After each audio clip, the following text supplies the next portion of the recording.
Summer టైంలో చేసే పాపడ్లు, వడియాలలో rice ఫ్లోర్‌ది ప్రత్యేక పాత్ర ఉంటుంది. ఈ రైస్ పాపడ్లను కానీ, వడియాలను కానీ మనం ఆల్ ఓవర్ ఇండియాలో కానీ, మన తెలుగు రాష్ట్రాల్లో కానీ ఎక్కువగా సమ్మర్ టైంలో చేస్తూ ఉంటాం. ఎందుకంటే సమ్మర్ టైంలో ఈ వేడిలో మనం వడియాలను చేస్తే, ఈ వడియాలు ఎండకి మంచిగా ఎండి, మనం ఒక సంవత్సరం పాటు నిల్వ ఉంచుకొని బయట నుంచి తెచ్చుకోకుండా ఇంట్లోనే తయారు చేసుకున్న వాటిని మనం మన రెసిపీస్‌లో వాడుకుంటే మనకు ఎంతో సంతోషంగా ఉంటుంది. ప్లస్ మనకి ఖర్చు ఆదా కూడా అవుతుంది. అందుకే మనం ఎక్కువగా ఈ వడియాలను సమ్మర్ టైంలో పెడుతూ ఉంటాం. ఈ పాపడ్లను కానీ, వడియాలను కానీ రైస్ ఫ్లోర్‌తో కానీ, లేకపోతే డైరెక్ట్ బియ్యం పిండితో కానీ, లేకపోతే రవ్వతో కానీ, లేకపోతే సగ్గుబియ్యంతో కానీ, లేకపోతే గోధుమలతో కానీ, ఏ పదార్థంతో చేసినా కూడా మనకు వడియాలనేవి తినే రెసిపీస్‌కి కాంబినేషన్‌గా చాలా బాగుంటుంది. మనం ఈ పాపలను కానీ, వడియాలను కానీ, చారు అంచులకు కానీ, పప్పుచారు అంచులకు కానీ తీసుకుంటూ ఉంటాం. ప్లస్ మనకు ఎప్పుడైనా స్నాక్‌గా కూడా తినాలనుకున్నప్పుడు ఈ పాపడ్లను, వడియాలను మనం తింటే ఒక వెరైటీ అనేది చాలా బాగుంటుంది. ఈ రెసిపీని నేను మీకు వీడియోలో షేర్ చేస్తున్నాను. ఇంకెందుకు ఆలస్యం, లైక్ చేయండి, షేర్ చేయండి, సబ్స్క్రైబ్ చేసుకోండి, నా ఛానల్‌ని సపోర్ట్ చేయండి. ఈ వీడియోపై మీ అభిప్రాయాన్ని కామెంట్ చేయండి. Hi friends, welcome to my channel. నేను జ్యోతి.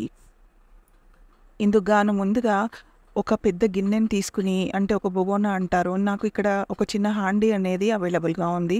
ఈ హాండీని గానీ, ఒక పెద్ద బొగోనాని కానీ, దేంట్లో అయితే మనం వండాలనుకుంటున్నామో ఆ గిన్నెని తీసుకుని దీంట్లోకి ఈ వీడియోలో చూపుతున్నట్టు ఒక కొలతకి ఈ గిన్నె తీసుకుంటున్నాను. ఈ గిన్నెతో మనం 6 గిన్నెల వరకు నీళ్లు పోసుకోవాలి. అంటే గ్లాస్ తీసుకున్నా, ఇటువంటి గిన్నె తీసుకున్నా, ఏ బౌల్ తీసుకున్నా 6 వంతులు నీళ్లు పోసుకోవాలన్నమాట. ఈ 6 వంతులు నీళ్ళు పోసుకుని స్టవ్ ఆన్ చేసుకుని ఈ నీళ్ళను మూత పెట్టేసి మరగనివ్వాలి. ఇప్పుడు ఇంకో గిన్నె తీసుకుని దీంట్లోకి ఏ గిన్నెతో అయితే మనం నీళ్ళని తీసుకున్నామో ఆ గిన్నెతో ఒక గిన్నె వరకు బియ్యం పిండిని తీసుకోవాలి. ఈ బియ్యం పిండి అనేది మనం ఇంట్లో పట్టించుకున్నదైనా, లేకపోతే బజార్లో కొనుక్కున్నదైనా, ఈ పిండిని ఈ గిన్నెలో వేసేసి 2 వంతులు నీళ్లు పోసుకోవాలి. అంటే మొత్తం మనకు 8 గిన్నెల వరకు నీళ్లు తీసుకున్నాం. ఏ బౌల్ కానీ, ఏ గ్లాస్ కానీ తీసుకుంటామో దానికి 8 గ్లాసులు పడతాయన్నమాట. అంటే 6 గ్లాసులు నీరు ఎసరు పోసి మరిగించుకోవడానికి, 2 గ్లాసులు ఈ బియ్యం పిండిని నీటిలో కలుపుకోవడానికి అన్నమాట. ఎందుకంటే ఈ పిండి అనేది ఉండలు లేకుండా నీటిలో కలిసిపోవాలి. చూడండి, ఇలా ఒక చెంచాతో కానీ, లేకపోతే విస్కర్‌తో కానీ ఈ నీటిలో ఈ బియ్యం పిండి బాగా మిక్స్ చేసేసుకోవాలి. ఇప్పుడు చూడండి, నీటిని మరిగించుకుంటున్నాం కదా, నీళ్ళు మరుగుతున్నాయి. ఈ మరిగే నీటిలో మనం నువ్వులను యాడ్ చేసుకోవాలి. ఇక్కడ నేను 2 టేబుల్ స్పూన్ల వరకు నువ్వులు యాడ్ చేసుకున్నాను. తగినంత ఉప్పును యాడ్ చేసుకోవాలి. ఇప్పుడు నీళ్ళల్లో మనం మొత్తం కలిపి పెట్టుకున్నాం కదా బియ్యం పిండిని, ఈ బియ్యం పిండిని ఈ నీటిలో వేసేసుకోవాలి. ఇలా వేయడం వల్ల పిండి అనేది ఉండలు కట్టకుండా ఉంటుందన్నమాట. డైరెక్ట్‌గా వేసామనుకోండి, ఉండలు కట్టి కలుపుతూనే ఉండి ఆ ఉండలు విడిపోవడానికి టైం పడుతుంది. సో, ఇలా కలిపేసుకొని మూత పెట్టేసుకొని ఈ పదార్థాన్ని ఉడకనివ్వాలి. మూత పెట్టడం వల్ల పిండి అనేది త్వరగా ఉడుకుతుందన్నమాట. లేకపోతే చాలా టైం పడుతుంది. చూడండి, ఇలా పొంగొచ్చే వరకు మూత పెట్టేసుకొని, మూత తీసేసుకొని బాగా మిక్స్ చేస్తూ ఉండాలి. లేకపోతే పిండి అనేది అడుగంటుతుంది. ఇంకా ఏంటంటే పొంగిపోతుందన్నమాట. చూడండి, ఇప్పుడు జీలకర్రను వేసుకోవాలి. జీలకర్ర వేయడం వల్ల వడియాలకు, పాపడ్లకు టేస్ట్ అనేది చాలా బాగొస్తుంది. ఇది నేను పెట్టేది పాపడ్ టైపు. మురుకుల టైప్ కూడా నేను వేరే వీడియోలో షేర్ చేస్తాను. చూడండి, ఇలా మొత్తం బాగా ఉడికించుకోవాలి. మరీ చిక్కగా కాకుండా, మరీ పలుచగా కాకుండా ఉడికించుకొని పక్కకు తీసుకొని పెట్టుకోవాలి. ఇప్పుడు ఒక చిన్న గిన్నెలోకి ఈ పిండి మిశ్రమాన్ని కొంచెం కొంచెంగా తీసుకోవాలి. చూడండి, నేను ఒక చాప తీసుకుని దీంట్లో ఒక కాటన్ శారీని తడి చేసుకుని వేసుకున్నాను.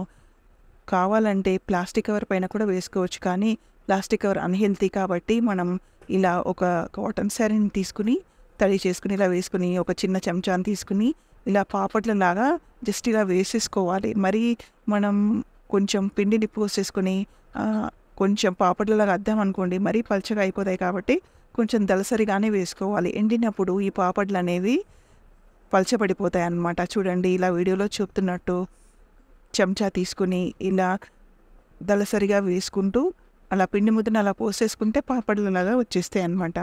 పెద్దగా కావాలనుకుంటే పెద్దగా వేసుకోవచ్చు, చిన్నగా కావాలనుకుంటే చిన్నగా. చూసారా మొత్తం ఇలా పాపడ్లు వేసేసిన తర్వాత ఇలా వచ్చిందన్నమాట మా మొత్తం రెసిపీ.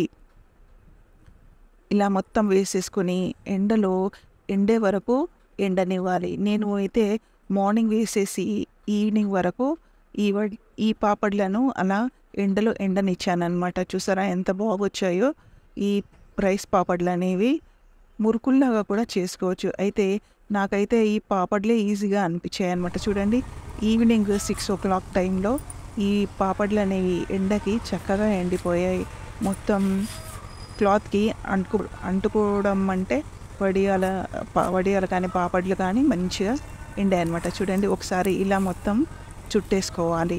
పాపడ్లు అనేవి అలా డ్రై క్లాత్తో తీస్తే రావు అనమాట. అప్పుడు తొందరగా ఈజీగా రావడానికి ఏం చేయాలంటే ఈ క్లాత్ని అంటే పాపడ్లు కానీ వడియాలు కానీ పెట్టినప్పుడు వాటిని ఉల్టా వేసేసి నీళ్ళు చిలకరించుకోవాలి. చూడండి ఇలా వీడియోలో చెప్తున్నట్టు ఇంకో సైడ్ ఉంటుంది కదా, ఉల్టా వేసేసి ఇలా నీళ్ళు చిలకరించుకోవడం వల్ల మనకు పాపడ్లు అనేవి ఈజీగా వస్తాయి తీయడానికి. ఇలా వేసేసి ఒకసారి ఇలా చుట్టేసి 5 మినిట్స్ అలా పెట్టేసామనుకోండి, మనకు పాపడ్లు అనేవి మెత్తబడిపోతాయి. ఎందుకంటే ఇది రైస్ పిండి కదా, బియ్యం పిండి అనేది నీళ్ళు పడినప్పుడు మెత్తబడిపోతుంది. చూడండి ఇలా మీకు చూపిస్తాం, మెత్తబడిపోయాయి ఇప్పుడే.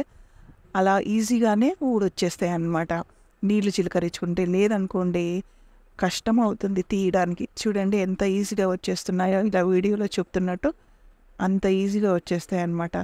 లేకపోతే నీళ్ళు చిలకరించుకోలేదనుకోండి మనం పట్టి పీకాల్సి వస్తుంది, క్లాత్ కూడా మొత్తం అంటుకుంటుంది అనమాట. చూడండి ఇలా నీళ్ళు చల్లుకొని ఒక 5 మినిట్స్ అలా పెట్టుకుంటే మనకు ఈ పాపడ్లు అనేవి ఈజీగా ఊడొచ్చేస్తాయి. చూస్తారా ఎంత ఈజీగా వచ్చేస్తున్నాయో.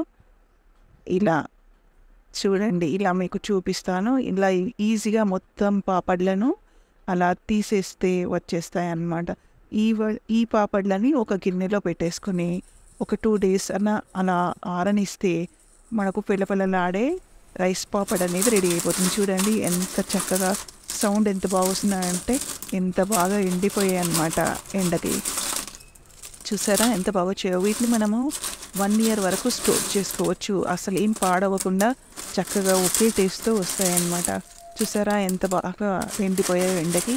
చూడండి నేను ఇప్పుడు మీకు ఆయిల్లో ఫ్రై చేసి చూపిస్తాను. చూసారా ఆయిల్ మంచి కాగిన తర్వాత ఇలా పాపడ్లను వేసుకుని ఫ్రై చేసుకుంటే మనకు పప్పుచారు అంచుల్లో కానీ చారు అంచుల్లో కానీ స్నాక్గా కూడా సూపర్గా ఉంటాయి. చూడండి ఎంత క్రిస్పీగా వచ్చాయో. ఆ సౌండ్ చూడండి ఎంత బాగా వచ్చాయో. పాపడ్లు అనేవి సూపర్ టేస్టీగా ఉంటాయి. మనకు స్నాక్ టైంలో కూడా తినడానికి ఎంతో అనువుగా ఉండే ఈ రైస్ పాపడ్ అనేది మనకు ఈజీగా ఇంట్లోనే తయారు చేసుకునే ఒక మంచి వడియాల ఐటమ్ అన్నమాట.